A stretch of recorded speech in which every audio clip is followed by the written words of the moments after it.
Hi everybody. Today we're going to be recording Chapter 8, the PowerPoint slideshow, and we're going to be talking about physical development in early childhood.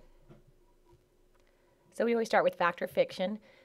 And the first one, by age 6, the child's body is proportionately not very different from that of an adult, and that is actually very true.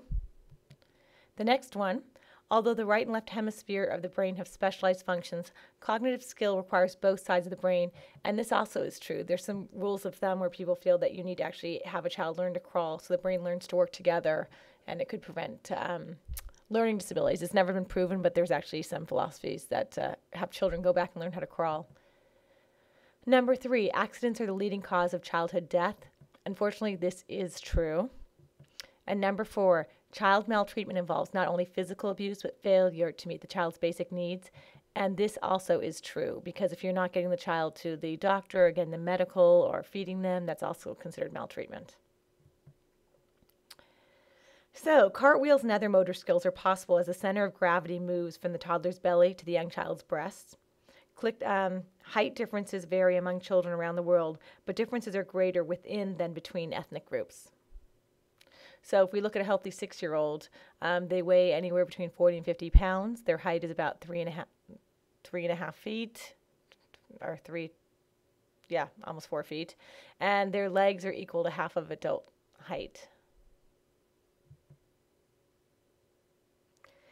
The just right principle plays out in varying ways in a young child's life, from insisting on the arrangement of food on a plate to preparing for bedtime with specific ritual, or to voicing strong preferences about clothing, including what to wear as well as what not to wear. The survey results are reports by parents about their children. Such compulsive behavior for objects and routines as well as foods tends to fade by age 6. Generally, appetite decreases between ages 2 and 6 because when compared with infants, young children need fewer calories per pound.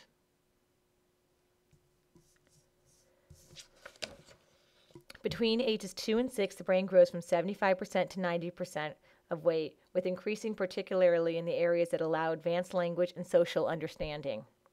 As you look at this illustration of the brain developing, know that although each area has particular functions, the entire brain is interconnected. The processing of emotions, for example, occurs primarily in the limbic system, but many other brain areas are involved.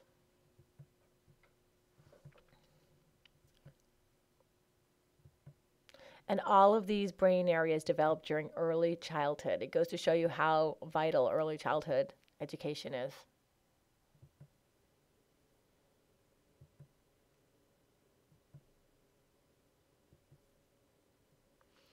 Everything's done more slowly by 6-year-olds than by 16-year-olds because information processing is slower. Thanks to myelination, preschoolers are much quicker than toddlers who may forget what they were doing before they even finish doing it.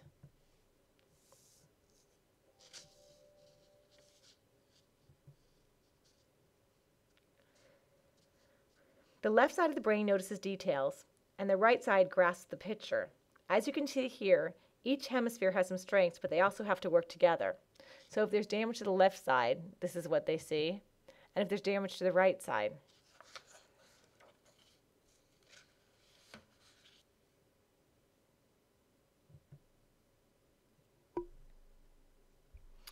And many cultures embrace the idea that right-handedness is better.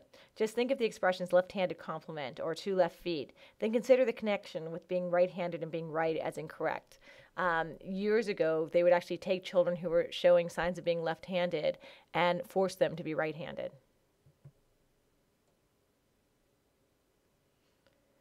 As the prefrontal cortex develops during early childhood, sleep becomes more regular, emotions become more nuanced, temper tantrums subside, and uncontrollable laughter or tears subside. But prefrontal maturity has not yet been reached, as the slide demonstrates. In the series of experiments that his demonstration is based on, 3-year-olds consistently made a stunning mistake.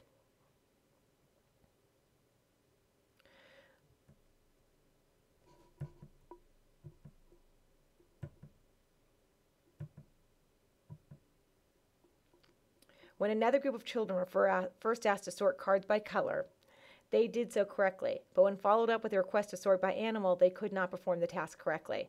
They got stuck in their initial sorting pattern. Other children correctly make the switch. Something in the executive function of their brains has changed.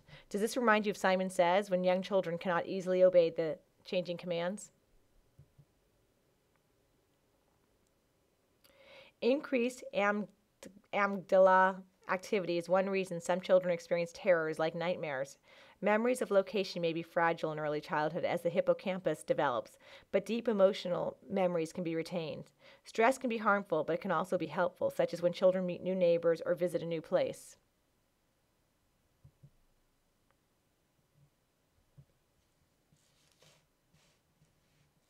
And these are all the parts of the brain that make up the limbic system. What specific large body movements or gross motor skills do you see children in these photos using? Riding bikes, using their arms. Culture and locale influence the particular skills children display. For instance, some small children learn to ski, others learn to sail. Research on lower animals raises concerns about dozens of substances in the air, food, and water that can affect the brain and impede balance, finger dexterity, and motivation.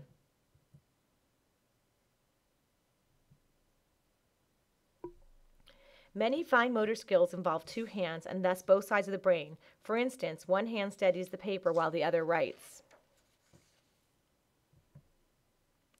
The corpus callosum and prefrontal cortex may be the underlying reason for problems with fine motor skills and the use of two hands when shoelaces can't get tied.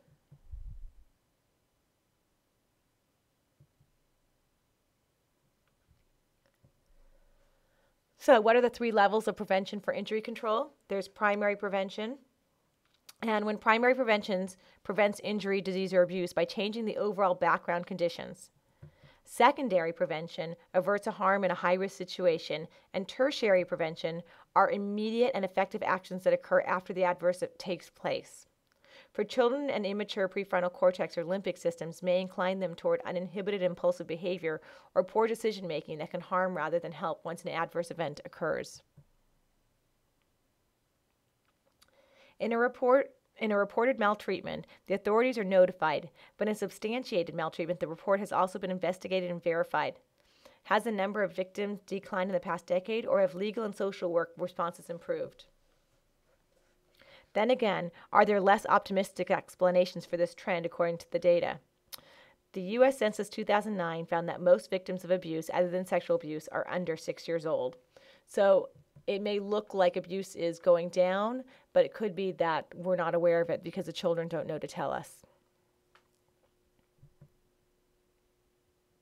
And child maltreatment is specifically the intentional harm to or avoidable endangerment of anyone under 18 years of age.